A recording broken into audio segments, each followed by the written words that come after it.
before I became secretary. And then about 3 months after I was sworn in as secretary, they asked me to come to the Little Rock reunion. I'd been to a lot because it was so important in my life.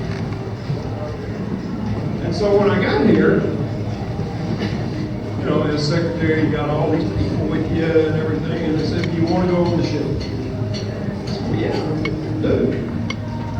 They said, "Is there anything special you want to see?" I said, "I want to see my stateroom." And they said, "You remember where it is?" "Yeah, pretty sure I do."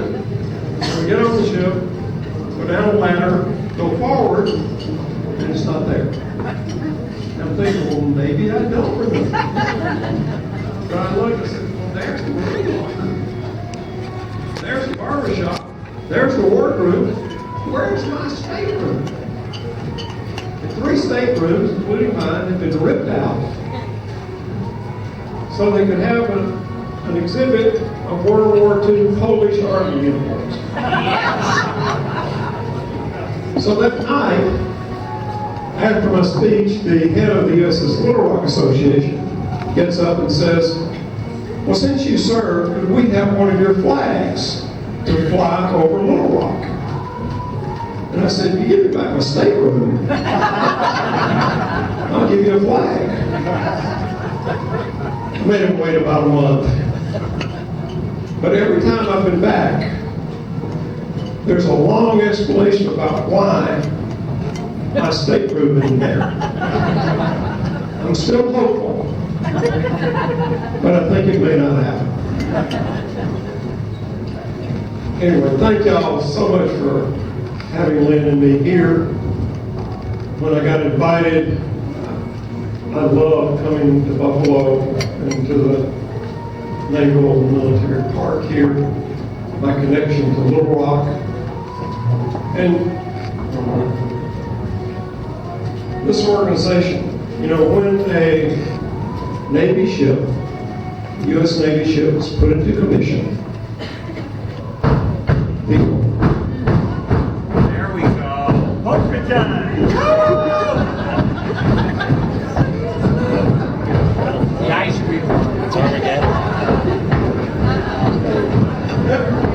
I think there's a wedding upstairs.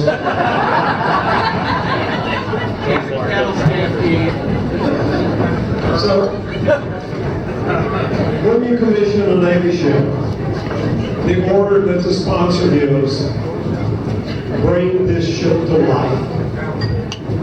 And the sailors run on, and the Marines, they're there, and every radar, everything is turned on. And that ship, the first watch is set,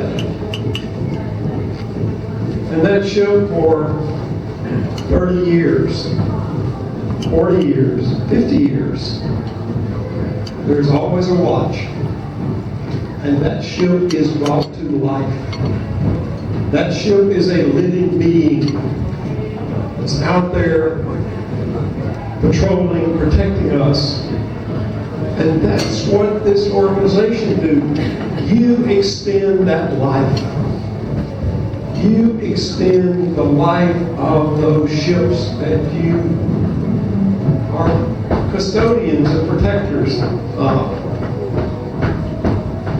And these ships are alive. They're not just static pieces of metal, machinery. They're alive because of their history. They're alive because of the people who have served on them.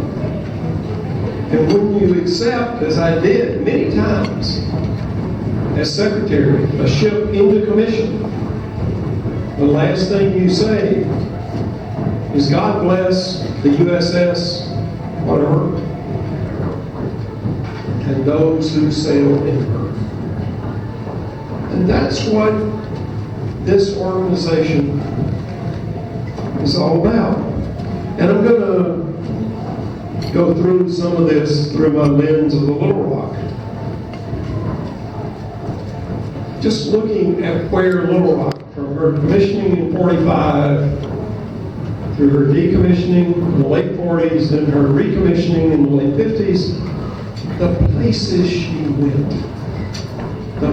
the number, the thousands of miles she sailed, the adventures that happened on her. And I've told people, more things happened to me in the Navy on a day-to-day basis. More stuff came in.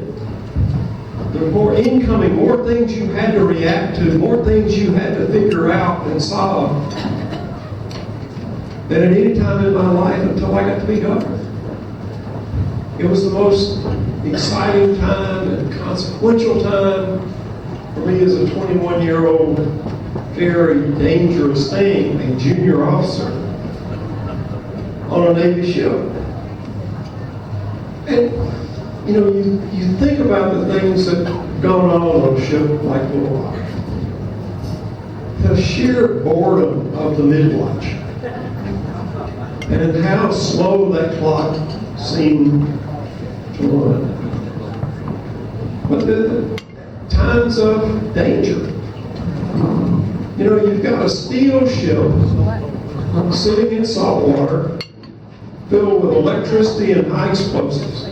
What could possibly go wrong? And going to sea, particularly in a warship, is an inherently dangerous business. It doesn't matter if it's peacetime or wartime.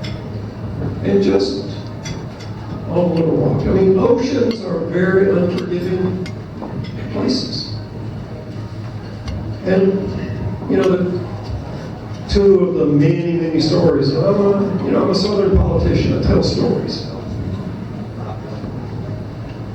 But one of the two memories of this sort of adventure was one time when we were doing plane guard in the screen for the carrier. And we were far out in front, port side of the carrier, when the order came to rotate the screen. Now, why you rotate the screen sort of was beyond me. But our CO at the time, you know, the officer of the decks gave the order to slow speed, to wait till the carrier passed and to go behind. The CO said, "What are you doing? Cut in front." And the OD said, "We can't make it. We're not fast enough." And the CO relieved it right there. Gave the order all ahead, blank, right forward. And I was the tactical communicator here in General Quarters. And I started getting these messages from the carrier. "We are conducting flight ops. We will not turn." Got it. This carrier kept getting bigger and bigger and bigger. And you know, all of us were sort of checking where the nearest lifeboat was. And we came close enough that the carrier's bow cut a 30-foot trailing antenna. That CO got relieved right after that. But it was an interesting day.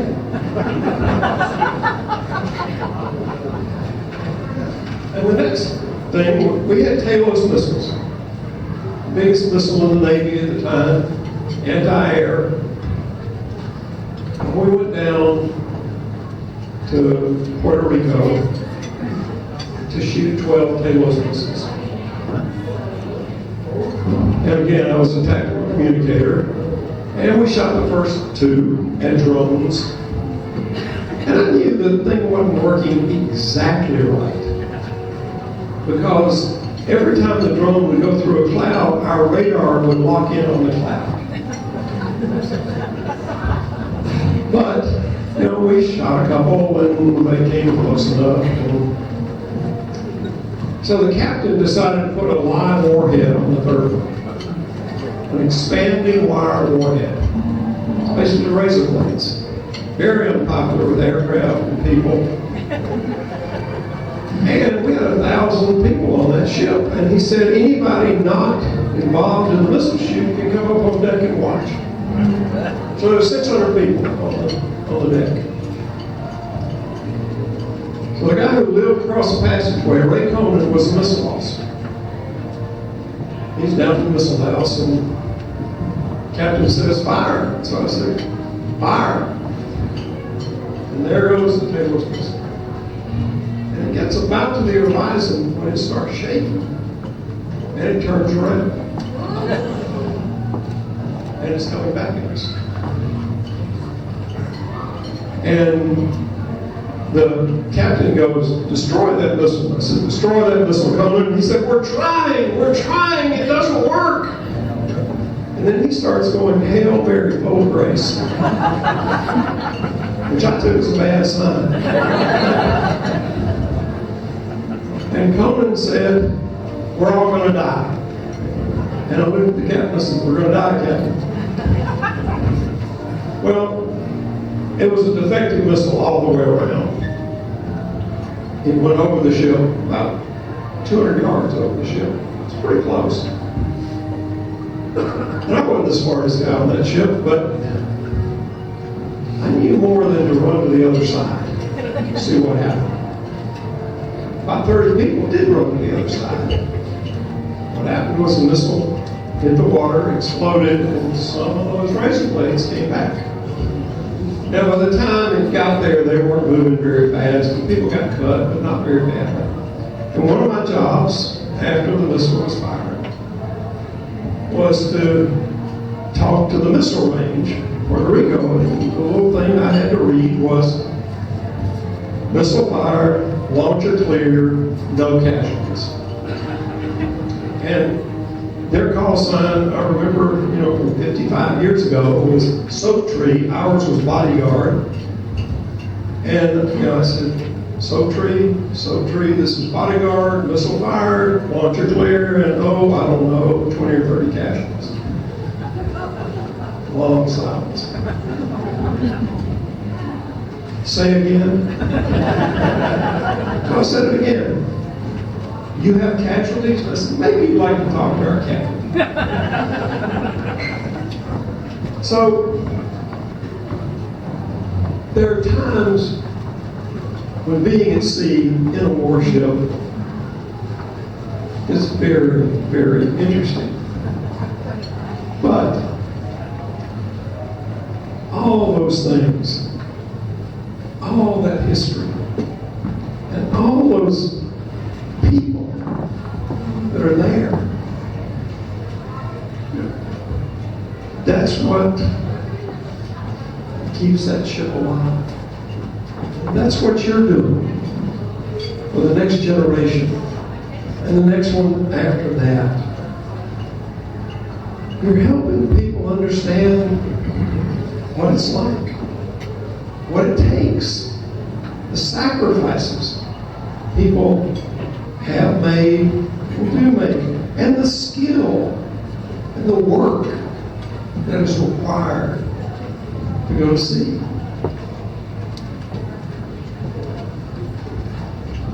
So, everyone that sailed on any of your ships, anyone who sailed on Little Rock, they are a part of Little Rock, and Little Rock is a part of them, as long as they live. Last week I went to a funeral in the Army for my boss on Little Rock, Commander John Couture. He was a Mustang. He was a chief, and somehow decided to take a demotion and become a limited duty officer. But to the end of his 94 years, Little Rock was incredibly important to him. And the thing I remember about, I called him boss all his life, but about Commander Couture, we were coming into Gibraltar one time, and Gibraltar radioed, "What ship?" And he radioed back, "What rock?"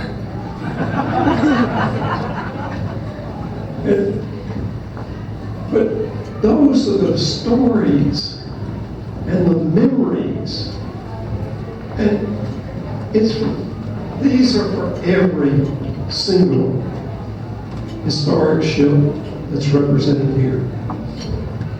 And every one of your ships represents so many more. So many more that have been lost. Lost in combat. Reached the end of their useful life, given away, or cut up, or sunk in sinking exercise. But having these historic ships just serves so many purposes. Number one, you can see how the technology moves. I mean, Little Rock was built at the end of World War II, decommissioned in the mid-70s. The technology has moved so fast just since then. But more than that, the technology changes so much, sailors don't. Sailors don't change. One chief of Navy from Asia, when I was talking to him, said the difference in armies and navies is armies look at maps. They look down. They see borders. They see obstacles. Navies and sailors look out. They see the open sea. They don't see any borders. They don't see any obstacles. But they do want to see what's over that horizon that's coming. So people who decide to join the Navy, you become sailors, you have a different outlook, different mindset of curiosity and wanting to know, and of being willing to accept the risk that is inherent in going to sea. And when people come aboard your ships, they understand so much better. You know, long ago, lost count how many people would come up to me when I was secretary and said, my grandfather served in World War II. Or my great-grandfather served in the 30s in the Navy. My uncle served in Korea.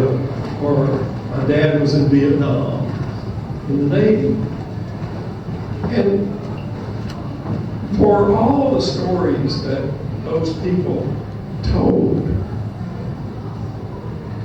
to go on one of these ships, these family members, gives them a much more realistic view of what it took, what their relatives went through, what it takes to raise your hand and say, send me. That's what I want to do. My family, all my family, been on the Little Rock. My wife Lynn, my 3 daughters, and you know, they all said basically the same thing. I can't believe how small this thing is. I can't believe you built on this thing for 2 years. And it's a cruiser. It's a big ship. But also, we didn't realize how complex this is. And how dangerous it can be. And how hard and complicated what you do on those ships is. And you've got the Croker here, World War II submarine. I mean, talk about small. Talk about Cramp. And talk about, if you were a submariner in World War II, your chances of coming back alive every time you went out on patrol were not good. Highest casualty rate of any service any branch of any service, or submariners, World War II. And yet every one of those people were volunteers. Every single one. Now one legend, I really hope is true because of what we had to preserve, is that one of the reasons people joined the submarine service in World War II is they had a soft ice cream machine. And today, every single submarine in the U.S. Navy has a soft ice cream machine. And the captains are very competitive about their recipes for soft ice cream. But that willingness to sacrifice, that willingness to take a chance, that willingness to go into harm's way, that those subs represent. Kelly Sullivan is here. And I'm sorry I missed the presentation.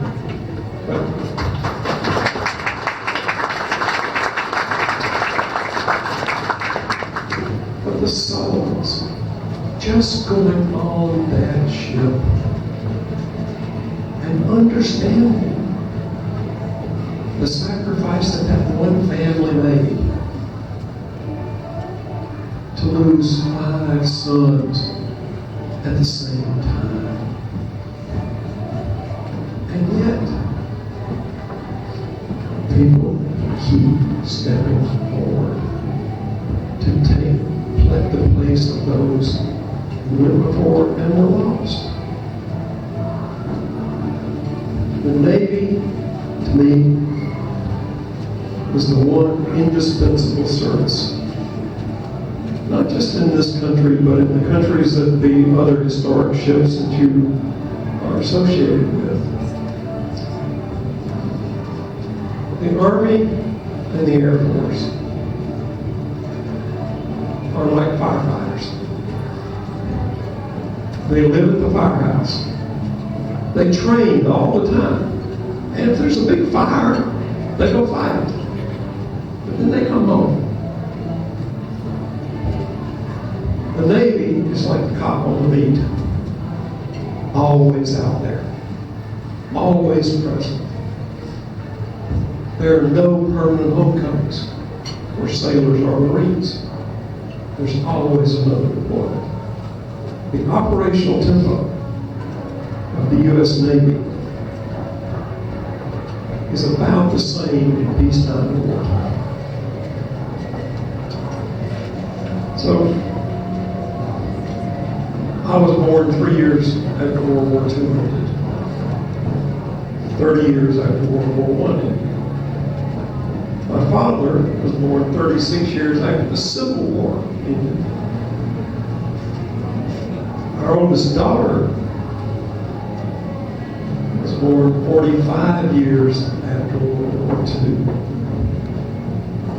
And her youngest sister was born 56 years after World War II. And so for those people, for me,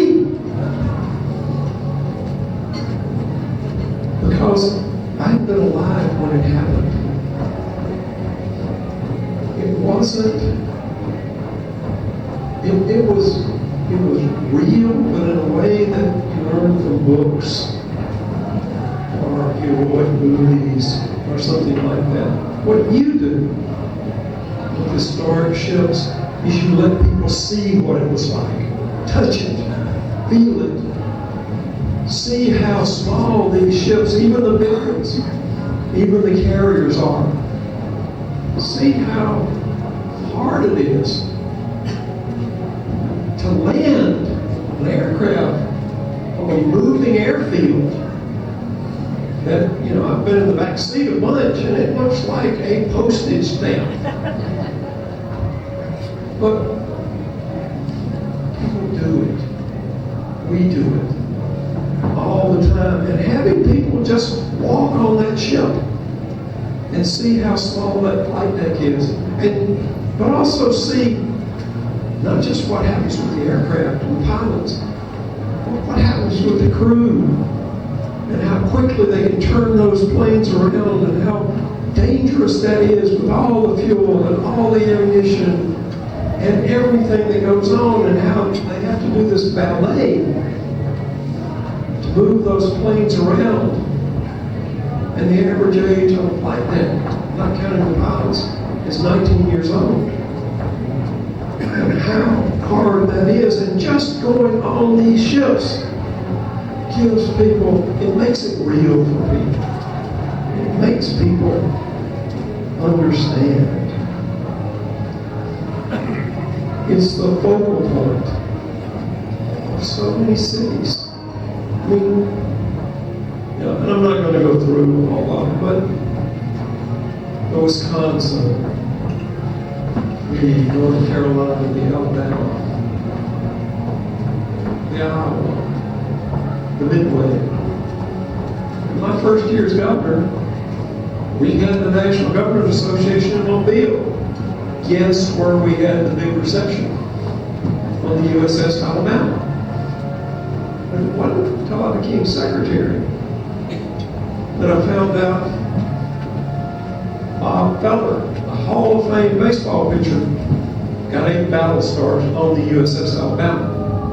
The day after Pearl Harbor, he drove from Cleveland, where he was in the middle of an incredible career, drove to Norfolk and enlisted, became a chief.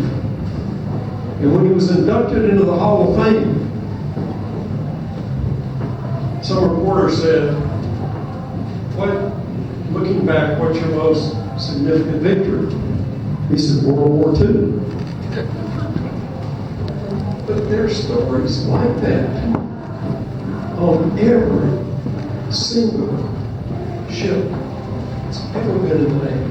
And you are keeping those stories alive. You are keeping those people alive. You're keeping those ships alive.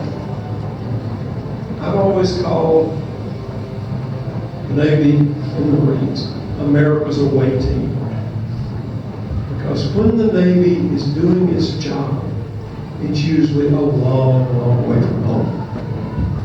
And people don't get to see it. People don't get to understand what they're doing, how hard it is, how much skill it takes, how much bravery it takes day in and day out. But thanks to what you do, they can get a better understanding of it. They really can.